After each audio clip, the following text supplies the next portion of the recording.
திருவண்ணாமலையில் மகாதீபத்தை காண அதிகாலை முதலே பக்தர்கள் குவிந்து வருகின்றனர். விவரங்களை வழங்குகிறார் நம்முடைய செய்தியாளர் பாண்டியன். வணக்கம். பக்தர்களின் வசதிக்காக அங்கு என்னென்ன ஏற்பாடுகள் செய்யப்பட்டிருக்கிறது? கூடுதல் விவரங்களை பகிரலாம் பாண்டியன். வணக்கம். திருவண்ணாமலை அண்ணாமலையார் கோவிலின் திருக்கார்த்திகை தீப திருவிழா கடந்த 4ஆம் தேதி கொடியேற்றத்துடன் தொடங்கி 9 நாட்கள் வெகு விமர்சையாக நடைபெற்றது.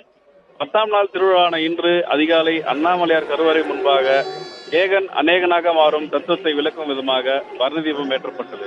இதனைத் தொடர்ந்து தற்போது மாலை 6 மணி அளவில் கோயிலின் பின்புறம் உள்ள 2668 அடி உயரம் கொண்ட மலையின் மீது மகாதீபமானது ஏற்றப்பட உள்ளது. குறிப்பாக அடிமுடி காண அண்ணாமலையார் என்ற கோட்பாட்டுக்கு அடிப்படையில் ஜோதி பிழம்பாக அண்ணாமலையார் அருளிய மலையே திருவண்ணாமலை என்று சான்றோர்கள் சான்று.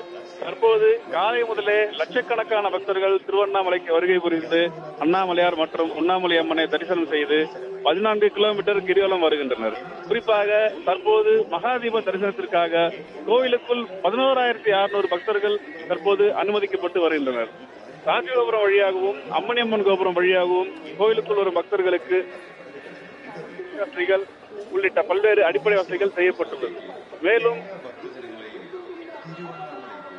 மகாதீப தரிசனத்தை பார்த்த பிறகு பக்தர்கள் திருமஞ்சன கோபுர வீதி மற்றும் பேகோபுர வீதி வழியாக வெளியே செல்ல ஏற்பாடுகள் செய்யப்பட்டுள்ளது.